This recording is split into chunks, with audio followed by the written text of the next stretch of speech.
Welcome to this very exclusive auction. और ये है, ladies and gentlemen, भारत के संविधान की ओरिजिनल कॉपी। उन 1000 कॉपियों में से एक जिन्हें कॉन्स्टिट्यूएंट असेंबली मेंबर्स के लिए स्पेशली तैयार किया गया था। A very rare and truly a collector's item, which was meant for those जिन्होंने 3 साल रात दिन एक करके इस किताब को मुकम्मल किया था। पेश करते हैं, ladies and gentleman, the constitution of India, Bharat का संविधान।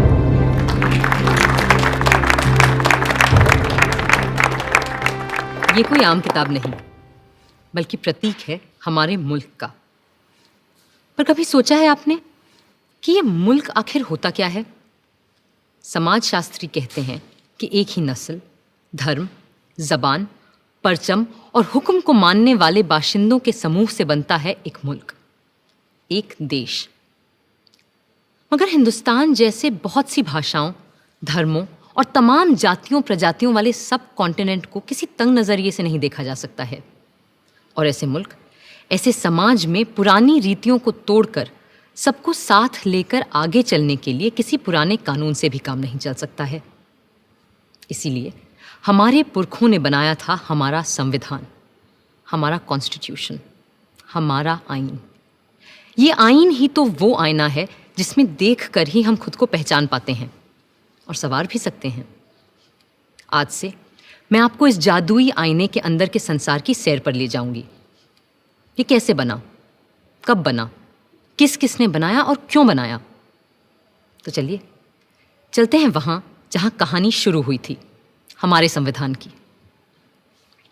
बट फर्स्ट थिंग्स फर्स्ट, पहले आप भी तो ठीक से देख लीजिए उस मुकद्दस किताब को जिसकी बात हम कर रहे हैं।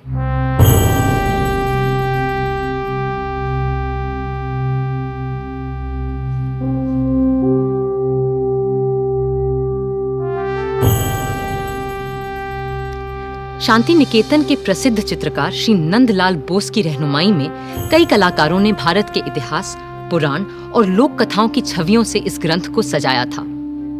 और प्रेम बिहारी नारायण रायजादा जैसे खुशखत कातिबों ने इसे अपने कलम से निखारा था।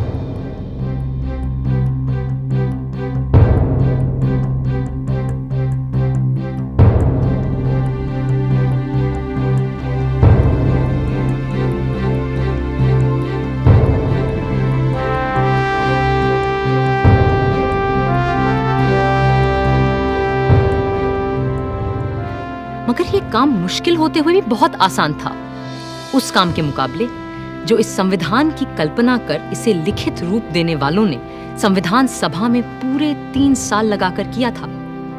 क्योंकि वह कल्पना केवल एक किताब की नहीं थी, वह तसव्वुर था एक नए मुल्क का, एक नए समाज का, एक ऐसी नई संस्कृति का जो इससे पहले इस संसार में कभी देखी नहीं गई थी। दिसंबर 1946 में जिस इमारत की तामीर शुरू की गई थी, असल में उसकी नींव बहुत पहले रखी जा चुकी थी।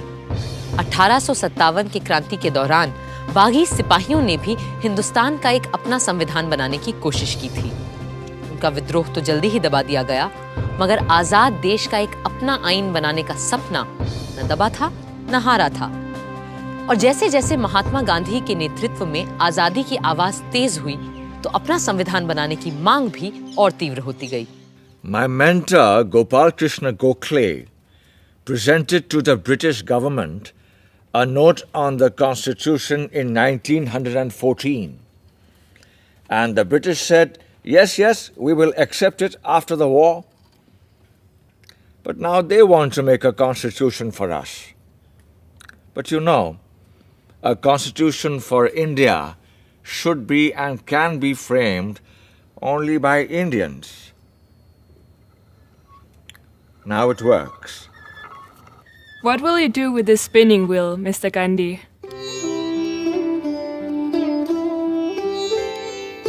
This is my secret weapon to drive the English rulers away so that we will have the power to make our own constitution. अब गांधी जी की सरपरस्ती में इतिहास ने दोबारा हमें एक नए भारत को गढ़ने का मौका दिया था। कांग्रेस नेता और आला वकील पंडित मोतीलाल नेहरू ने 1928 में एक रिपोर्ट तैयार की जिसे नेहरू रिपोर्ट या स्वराज संविधान के नाम से भी जाना गया। और उनके बाद जब उनका बेटा जवाहर कांग्रेस का सदर बना तो उस युवा नेता ने हिंदुस्तान के अपने संविधान के सपने को और शदीद तरह से सबके सामने रखा। आजादी दी नहीं जाती, स्वतंत्रता किसी कानून के नुक्ते को बदलकर नहीं मिला करती। इस तरह तो नए निजाम के नाम पर अंग्रेजों की पुरानी गुलामी को और मजबूत किया जाएगा। सच्ची आजादी तब मिलेगी जब हम अपनी चुनी हुई संविधान सभा के जरिए खुद अपने देश का संविधान सोचेंगे, अपना आईन तय करेंगे, अपना कॉन्स्टिट्यूशन बनाएंगे। भारत माता की जय! भारत माता की जय! जवाब में अंग्रेजों ने सन 1935 में एक गवर्नमेंट ऑफ इंडिया एक्ट बनाया। ये एक्ट भारतीयों की उम्मीदों से न सिर्फ बहुत कम और अलग था, बल्कि इसकी वजह से कांग्रेस और मुस्लिम लीग के दरमियान दूरियां और बढ़ने लगीं। इस बीच दूसरे विश्व युद्ध के दौरान सन 1945 में डॉक्टर तेज बहादुर सप्रू ने सभी पार्टियों से मशवरा करके एक सांझे संविधान का खाका बनाने की कोशिश की। उधर वर्ल्ड वॉर II की मार और इधर आज़ाद हिंद फौज और भारत छोड़ो आंदोलन के चलते अंग्रेजों का भारत पर अनंत काल तक राज करने का इरादा नेस्तो नाबूद हो चुका था। विंस्टन चर्चिल युद्ध तो जीते, मगर बेचारे चुनाव हार गए और बर्तानिया के नए प्रधानमंत्री क्लेमेंट एटली ने कहा कि भारत के लिए नया संविधान बनाने और मुसलमानों को अलग अधिकार देने की मुस्लिम लीग की मांग पर काम फौरन शुरू किया जाएगा। इसी के मद्देनजर पहली बार हिज मैजेस्टी की सरकार के 3 कैबिनेट मंत्री एक साथ भारत भेजे गए और ये कहलाया cabinet mission. Believe me, India will be a much better place after you have left us to ourselves. That's precisely what we ought to do, Mr. Gandhi. Our only fear is whether it's possible to minimize the violence and the bloodshed which is predicted in this subcontinent when it breaks into Hindustan, Pakistan, and Princeton. Then don't break India. But what about Mr. Jinnah's Pakistan? Why will you listen to my brother Jinnah if you are not ready to listen to others? And why do you presume that Jinnah will not see sense when you meet him in Shimla? I do wish our hopes come true when we meet in Simla, but it is important that you're also present there. What will I do there? I'm neither a member of the Congress nor of the Muslim League or of the other outfits that you have invited there.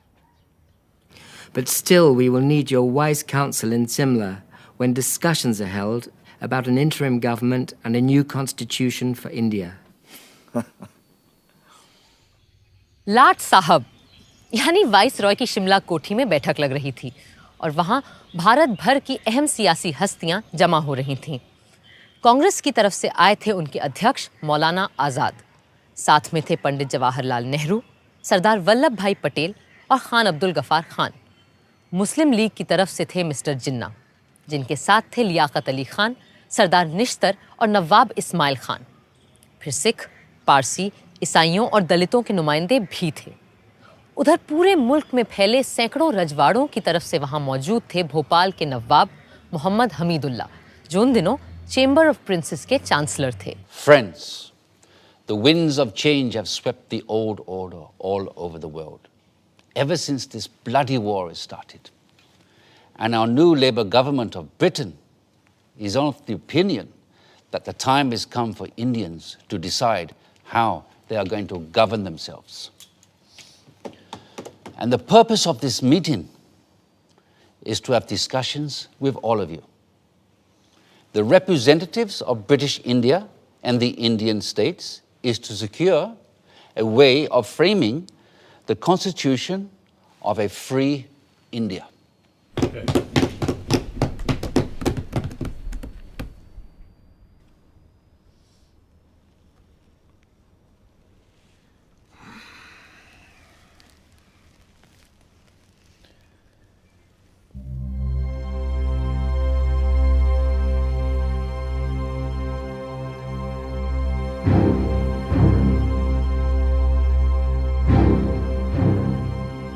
जिन्ना साहब को ये बात नागवार गुजर रही थी कि जिसे वो महज हिंदुओं की पार्टी मानते थे, उस कांग्रेस के आधे नुमाइंदे मुसलमान थे और उनकी रहनुमाई भी एक मुसलमान ही कर रहा था। शिमला की ठंडी आबो हवा का ऐसे माहौल में गर्म हो जाना लाजमी था। मैं और मेरे साथी इस वक्त यहाँ पूरे हिंदुस्तान की आज़ादी की पेशकश लिए मौजूद हैं। बाकी मसाइल दोयम हैं जो हम बाद में भी तय कर सकते हैं। अपनी कॉन्स्टिट्यूएंट असेंबली में जो जमा होगी एक आज़ाद हिंदुस्तान के ख्वाब की ताबीर करने के लिए।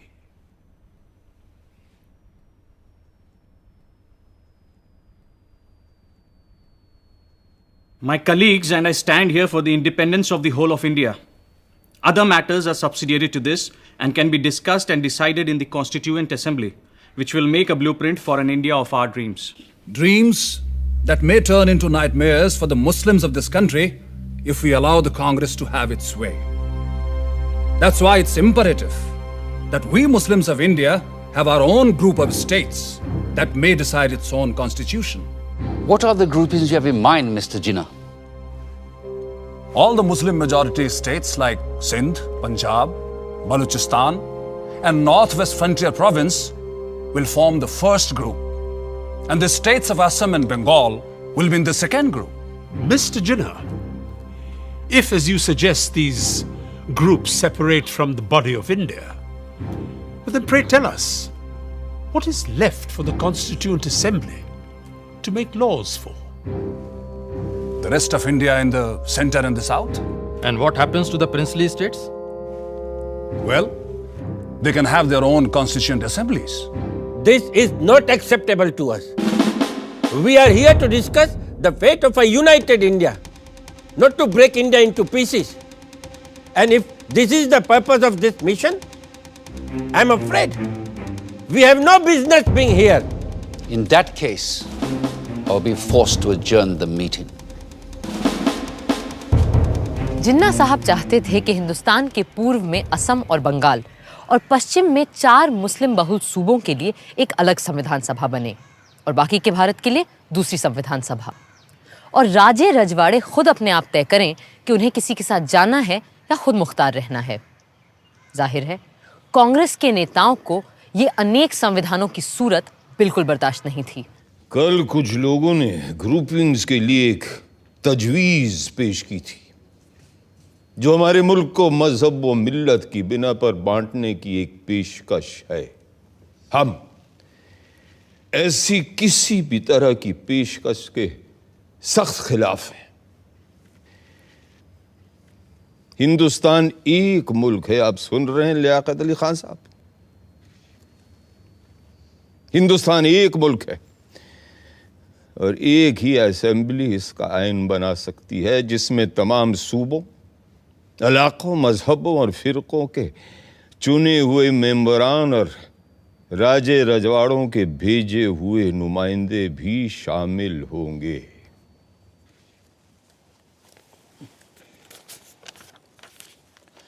References were made yesterday to groups of provinces arranged on communal lines. We are totally against any machinery to run any such groupings.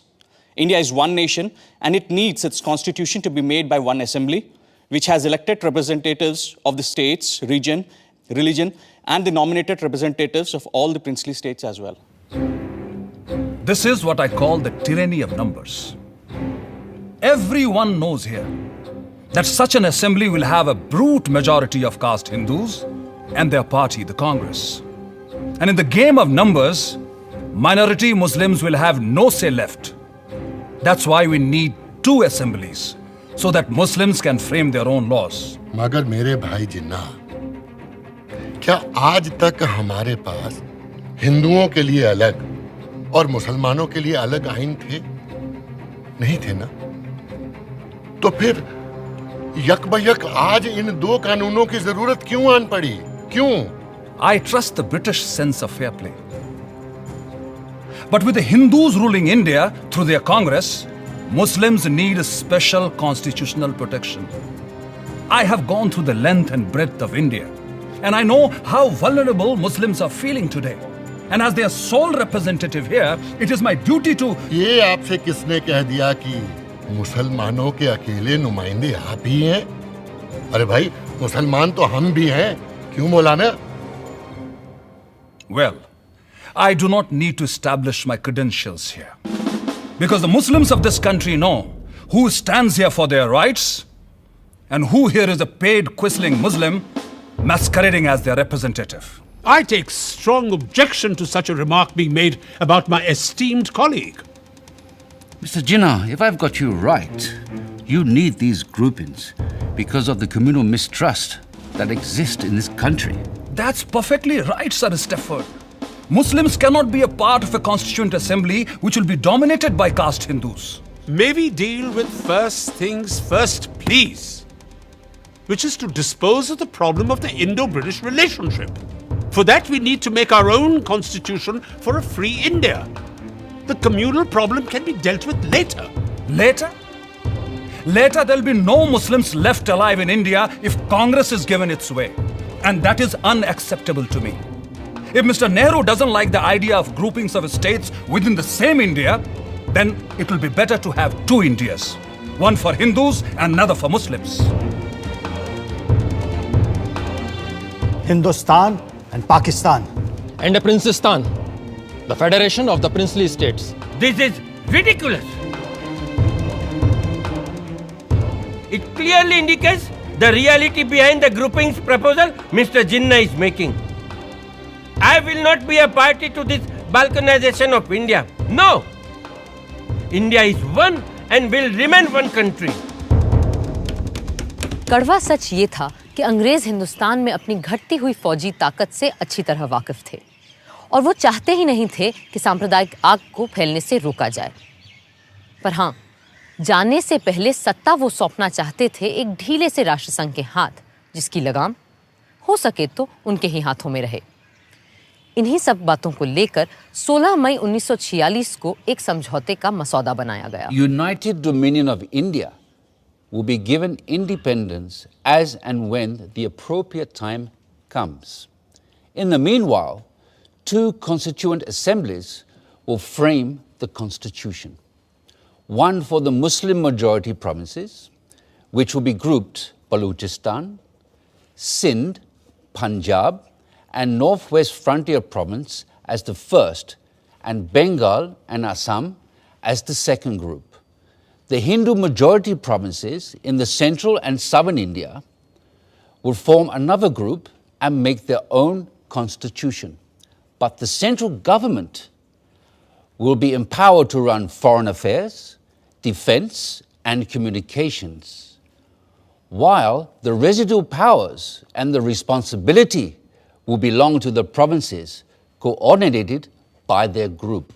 How can you have two assemblies for one nation? Are you suggesting that there will be Hindu constitution and Muslim constitution? And which constitution will be applicable to the central government? But sir, Assam is not a Muslim majority province. Then why? Gentlemen, please, these are only recommendations which have yet to be accepted by the two main parties, that is the Indian National Congress and the Muslim League, whose working committees are going into details of this plan, and there is no need for us to add anything more at this moment. Thank you. But Nehru is adamant he won't agree to such a proposal. I'm ready to sit together with Jawaharlal, for whom I have great regard, to convince him of the value of these groupings, since he has no desire that the British stay back in India any longer. And if I'm right, then even British do not desire to stay back here any longer. Not just Nehru. The entire Congress Working Committee is dead against the concept of two constituent assemblies and two separate constitutions. In that case, they must agree to partition and for the creation of two nations. Because the only way I can agree to one union of India is if Congress agrees to two groups, as proposed by me.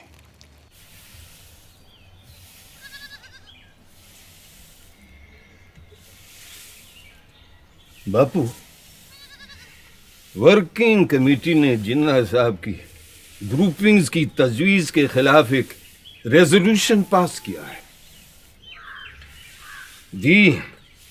Congress Working Committee agree that the groupings will hinder the concept of a united India and rejects any such demands put by external pressures which will hinder the working of any body constituted to decide the future of an independent country.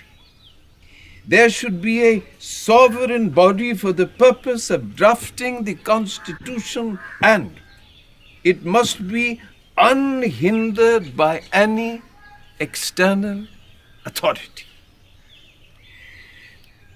ये है हमारा दस्तावेज बाबू। हम अपने देश का बंटवारा कभी कबूल नहीं कर सकते। अंग्रेजों ने हमारे साथ चाहे कुछ भी किया हो, उनके कैबिनेट मिशन ने अपना काम पूरा कर लिया है और अब उन्हें जल्दी है कि वो हमारी छाती से उतरे और जाएं। अब ये हम पर है कि हम कैसे अपनी इस दुखी अभागी धरती को सुखी और भाग्यशील बनाएं। कुल मिलाकर कैबिनेट मिशन असफल हो चुका था, मगर वो खाली हाथ वापस भी नहीं जाना चाहते थे।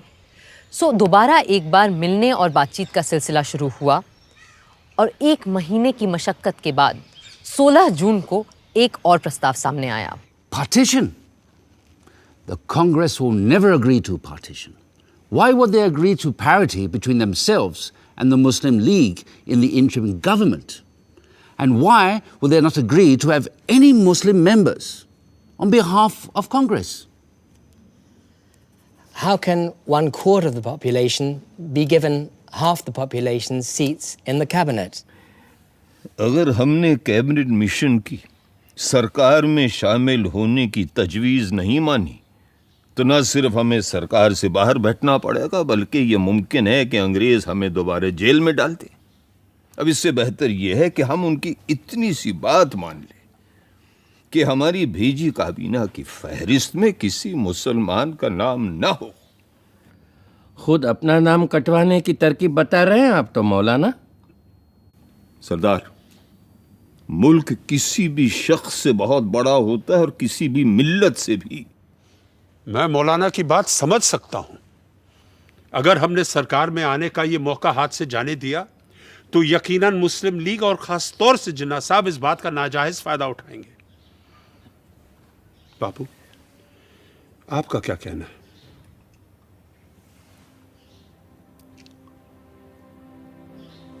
मैं किसी फायदे या नुकसान की बात नहीं जानता।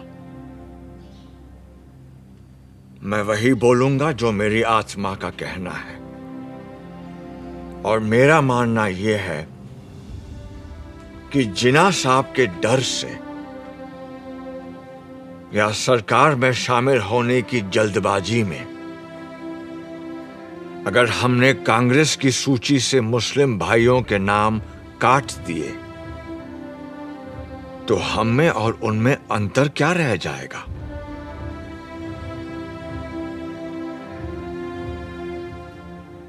जिन्ना साहब सिर्फ मुसलमानों के नेता हो सकते हैं, पर आप लोग तो सिर्फ हिंदुओं के रहनुमा नहीं है ना? बापू, आपने सही फरमाया, मगर क्रिप्स और उनके साथी अभी रुकने वाले नहीं हैं, और अगर सरकार में शामिल होने के लिए हमें मुसलमानों को अपनी काबीना से खारिज करना भी पड़े तो क्या फर्क पड़ता है? मुझे फर्क पड़ता है, और मेरा ऐसी पार्टी से कुछ लेना देना नहीं हो सकता है। अगर आप लोग सरकार संभालने के लिए इतने उतावले हैं तो बनाइए आप सरकार। मैं दिल्ली छोड़कर जा रहा हूं। बापू, हम आपकी बात समझते हैं, पर अगर इस समय उन्हें फौरन जवाब नहीं दिया तो ये मौका हाथ से निकल जाएगा। अगर यही आप सबका फैसला है तो मैं अपनी हार स्वीकार करता हूं। मुझे अंग्रेजों की नीयत सही नहीं लगती, पर मेरी बात ही सही है, इसका कोई सबूत भी तो नहीं है मेरे पास।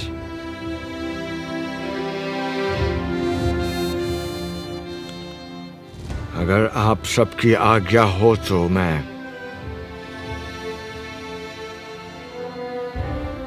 इजाजत चाहूंगा।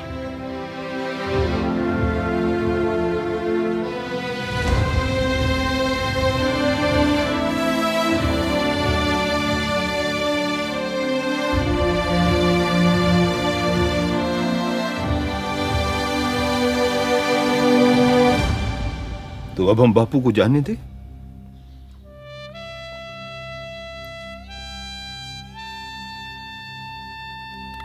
प्यारे लाल,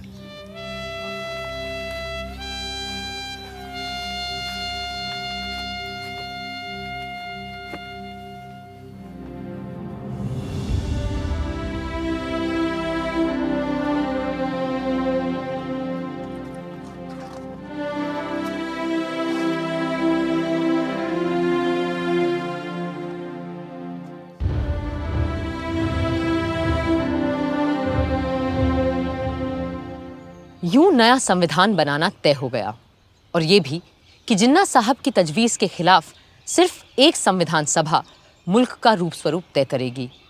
जाहिर है कोई इस व्यवस्था से पूरी तरह खुश नहीं था, मगर जिन्ना साहब पर तो जैसे गाज गिर गई थी, और वो अपने मुखालिफों को आसानी से बख्शते नहीं थे। We have been betrayed by Viceroy Webble. Viceroy Wavell ने हमारे साथ दगाबाजी की है। Cripps has debased his talents, and Pethick Lawrence has proved to be a treacherous man. Cripps ने अपने हुनर का गलत इस्तेमाल किया है। पेथिक लॉरेंस ने हमारी पीठ में छुरा भोंका है। Breaking all the norms of decency, they have invited the Congress, which had earlier refused the offer to join the interim government without even consulting us. भलमनसियत के सारे पैमाने तोड़कर कांग्रेस को सरकार में शामिल कर लिया गया, जबकि कांग्रेस ने पहले साफ साफ इनकार कर दिया था। और ऊपर से तुर्रा ये कि ये सब बिना हमसे पूछे, बिना हमारी इजाजत लिए बगैर किया गया है। In such a situation, if I have to safeguard the interests of the Muslims of this subcontinent, then I'm left with no choice but to bid goodbye to constitutional methods. इस सूरत में अगर मुझे मुसलमानों की इज्जत, गैरत और हुकूक को बचाना है, तो मेरे पास कोई और सूरत ही नहीं रहती सिवाय इसके कि हम कॉन्स्टिट्यूशनल यानी आईनी तरीकों को ताक पे रख दें। The Hindu Congress has time and again employed the weapon of mass struggle to intimidate us, and the British have held their arms and authority to crush us. हिंदुओं की कांग्रेस हमेशा अवामी जद्दोजहद के नाम पर हिंदुओं के हुजूम से हमें डराती आई है, और अंग्रेज हुक्मरान अपनी बंदूकों, बेतों और बेनटों से हमें कुचल के आए हैं। Today, we too have forged a weapon and are in a position to use it. अब हमने भी अपना हथियार तैयार कर लिया है और हम इसका इस्तेमाल भी जानते हैं। I call upon all the Muslims of this country to take to direct action. आज मैं हिंदुस्तान के सारे मुसलमानों से डायरेक्ट एक्शन की अपील करता हूँ। From Friday the 16th of August, we will resort to direct action till we have achieved our cherished goal, our Pakistan. ऐ अल्लाह के नेक बंदो, आने वाले जुमे 16 अगस्त से हम सीधी आर पार की लड़ाई लड़ेंगे। डायरेक्ट एक्शन और हथियार तभी रखेंगे जब मंजिल मखसूस सामने दिखाई देगी, यानी हमारा प्यारा पाकिस्तान। पाकिस्तान पाकिस्तान पाकिस्तान। मगर कायदे आजम, क्या हमारा डायरेक्ट एक्शन नॉन वायलेंट होगा? I am not going to discuss ethics here. और आप सभी लोग जानते हैं कि मुझे गांधी की अहिंसा वहिंसा में कोई यकीन नहीं है। कायदे आजम मोहम्मद अली जिन्ना। बातचीत, सुलह सफाई, रूठने समझाने मनाने के 2 महीने यकबयक खत्म हो गए। कैबिनेट मिशन वापस लौट गया और हिंसा के बादल चारों तरफ मंडराने लगे। वाइसरॉय वेबल ने सारे गवर्नरों को बुलाकर पुलिस व्यवस्था को चाक चौबंद करने को कहा। पर बंगाल के गवर्नर सर फ्रेडरिक बरोज ने वेवल को खबर दी कि बंगाल के मुस्लिम लीगी प्रधानमंत्री एच.एस. सोहरावर्दी के कहने पर उन्होंने 16 अगस्त को सारे पुलिस महकमे को छुट्टी पे भेज दिया है। 16 अगस्त 1946 भारत के इतिहास के काले दिनों में शामिल होने जा रहा था। जिन्ना साहब की पुकार पर 16 अगस्त की सुबह से ही हथियारबंद लोग कलकत्ता की सड़कों पर उतर आए और हत्याओं का सिलसिला शुरू हो गया। बदले में दूसरे संप्रदायों के लोग भी निकल आए और सड़कों पर 3 दिन तक सिर्फ हत्यारों का राज था। पुलिस छुट्टी मनाती रही, फौज अपने ड्रैगन टैंक लिए बैरकों में बैठी रही और सड़कों पर कत्लोगारत, खुरेजी और आगजनी होती रही। 3 दिन में 4000 से ज्यादा लोग मारे जा चुके थे। बंगाल में जो हुआ उसके बदले में पहले बिहार और फिर बाकी भारत में भी हिंसा का तांडव मचने लगा। बंबई शहर तक दंगों की चपेट में आ चुका था। पर पूर्वी बंगाल के नोआखली में जिस तरह हिंसा का चक्र शुरू हुआ उसने सबको दंग कर दिया। सब छोड़ छाड़ कर गांधी जी चल पड़े नोआखली।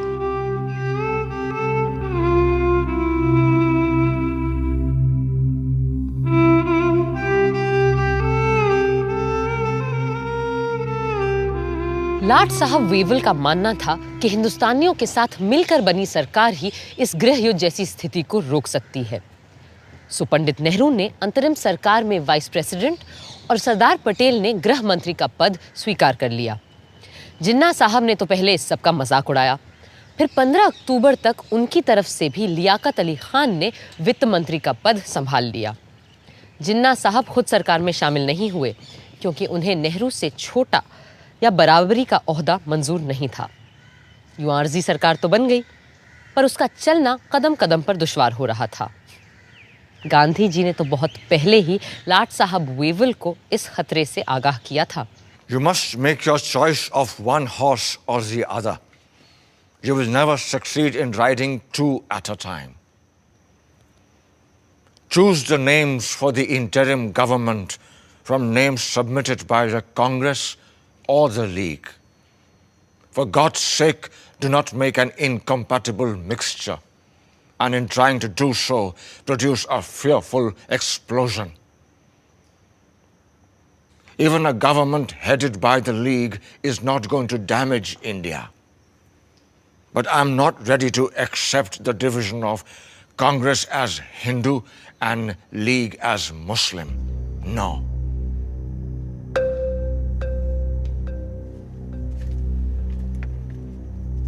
वेवल इतने हताश हो चुके थे कि उन्होंने अपने एक खत में सम्राट किंग जॉर्ज को लिखा, The situation reminds me of a childhood puzzle in which I had to manipulate marbles into their pens. Just as the last one seemed to get into place, the others invariably run out. I am trying to postpone convening the Constituent Assembly as much as possible, and maybe have one more round of talks with Mr. Jinnah and Nehru. Perhaps in London, a city both of them have lived in and love. दिसंबर 1946 के London के बर्फीले माहौल से ज्यादा सर्द अगर कोई चीज थी तो वो था मिस्टर जिन्ना और पंडित नेहरू के बीच का रिश्ता। कई मुलाकातों के बाद भी जब कोई बात न बनी तो आखिर नेहरू जी ने अंग्रेजों को उनके घर में घुसकर अंतिम चेतावनी दे डाली। There is a great urge amongst the populace of India for political progress and for making a constitution. Mr. Jinnah's Muslim League is but a fly on the weighing scale compared to the vast force in India. And if the British authorities do not call for the Indian Constituent Assembly immediately, we will have to resort to another mass action against His Majesty's government. Thank you, gentlemen. Mass action के डर से British सम्राट की सरकार तुरंत मान गई और पंडित नेहरू के भारत लौटते ही 3 दिन के अंदर हिंदुस्तान का आईन बनाने के लिए कॉन्स्टिट्यूएंट असेंबली का मिलना तय हो गया। 9 दिसंबर 1946 के ऐतिहासिक दिन इसी इमारत में पहली बार इकट्ठा हुई भारत की संविधान सभा।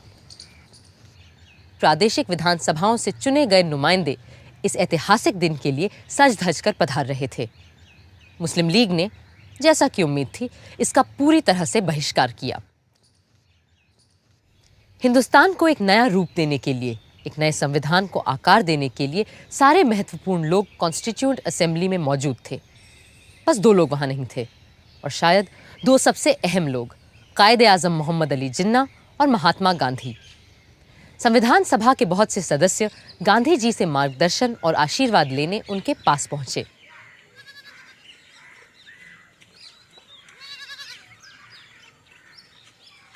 आइए आइए जगजीवन बाबू, मुझे पता है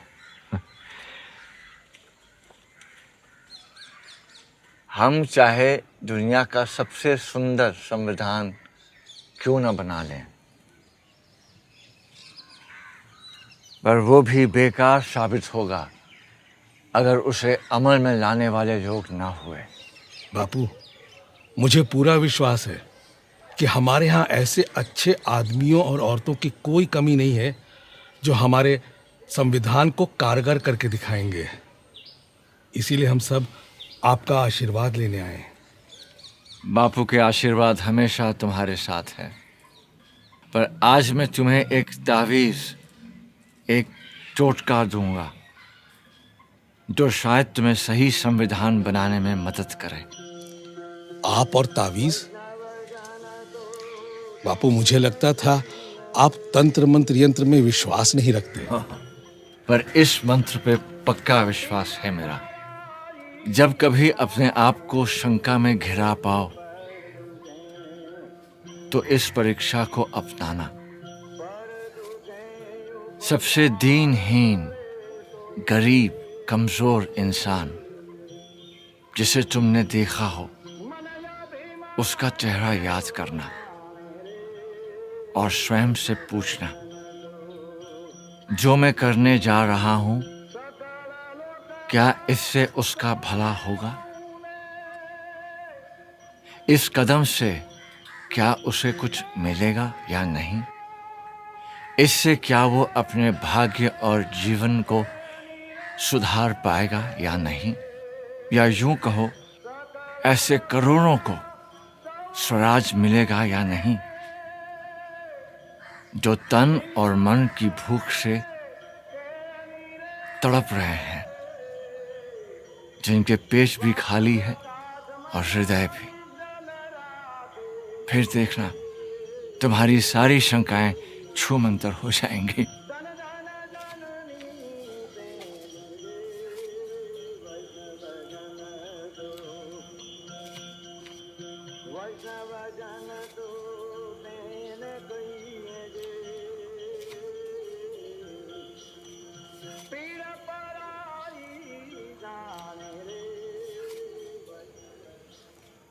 संविधान सभा ने सबसे सीनियर सदस्य डॉक्टर सच्चिदानंद सिन्हा को कार्यकारी अध्यक्ष चुना और उनकी निगरानी में सारे सदस्यों ने शपथ ली।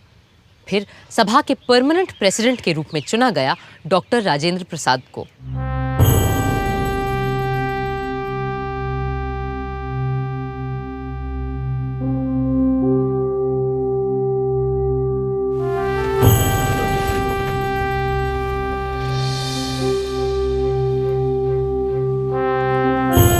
Hip hip hip hip hip hip.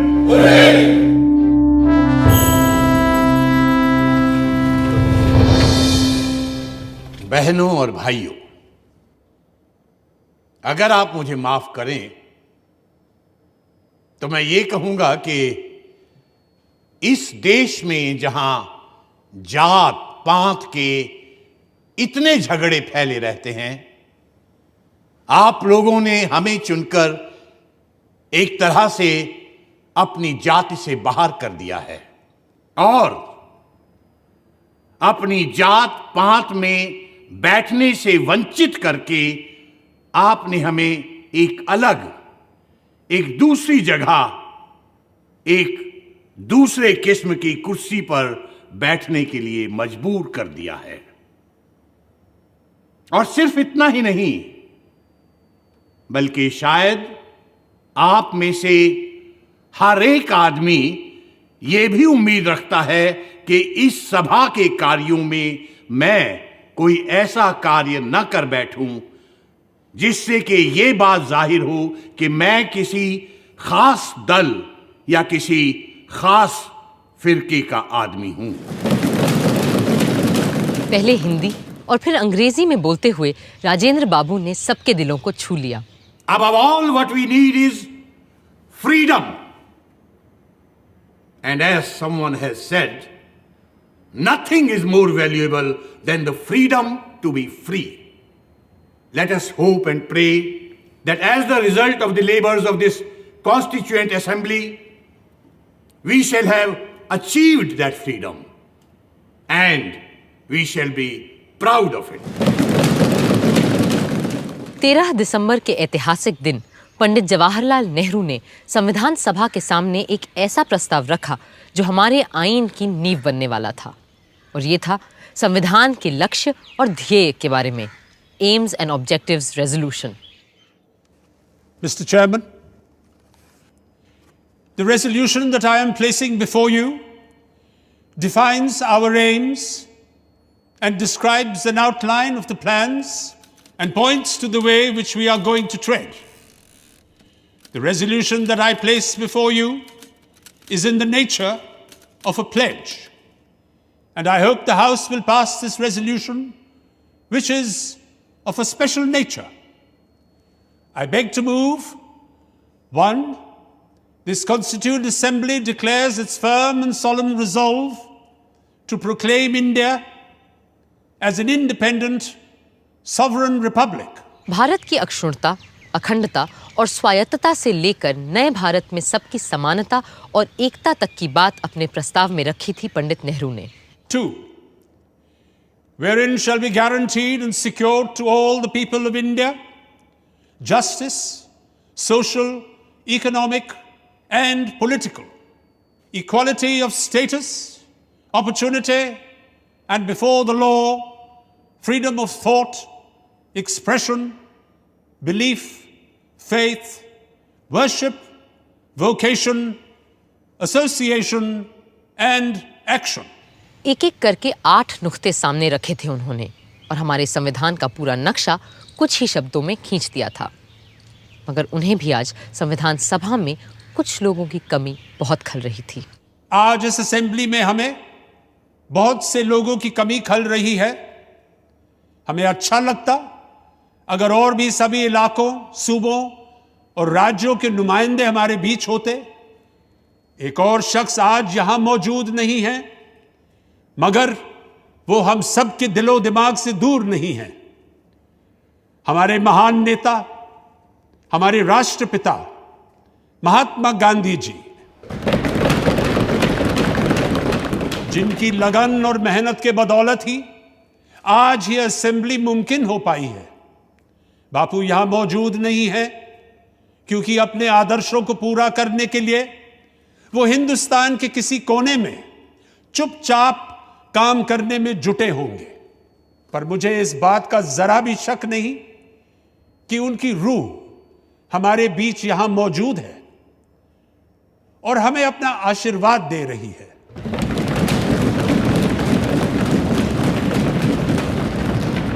I also think of the various constituent assemblies that have gone before us, when the fathers of the great American nation met and fashioned out a constitution that has stood the test of time for more than a century and a half. My mind goes back to that Constituent Assembly which met in the lovely city of Paris, and how the king and other authorities came in its way, and it still continued. Even the room for that meeting was denied, and the Constituent Assembly betook themselves to an open tennis court and did not disperse till they had finished the task they had undertaken. We too, whether we meet in this chamber or in the fields or the marketplace, will go on meeting and continue our work till we have finished it. 13 दिसंबर को AIIMS and objectives resolution के साथ पंडित नेहरू ने हमारे संविधान की नींव रखी थी, और 14 दिसंबर को जिन्ना साहब ने संविधान सभा की पूरी बुनियाद पर ही सवालिया निशान लगा दिया।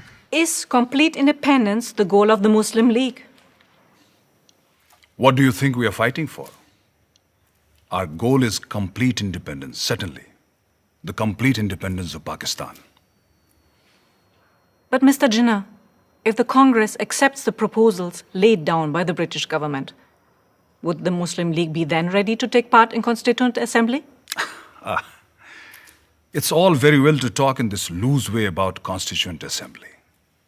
The reality is that the Congress with 292 supporters, there might be a few less, has a brute majority, where the Muslim number is only 79. Is that what people understand when they talk of democracy? The truth is that between the Hindus and Muslims in India, there is no such thing as democracy. Does that mean that the Muslim minority wants a veto on the progress of the majority? What majority do you mean? If you mean the Hindus, then we wish them Godspeed. Go ahead and establish your Hindustan. Frame your constitution for the Hindus, but then leave us alone, and we shall frame a constitution for Pakistan. ये तो बस आगाज था। आगे और तमाम अड़चनें आनी बाकी थीं। अब देखना है इन चुनौतियों का सामना कैसे किया हमारा संविधान बनाने वालों ने।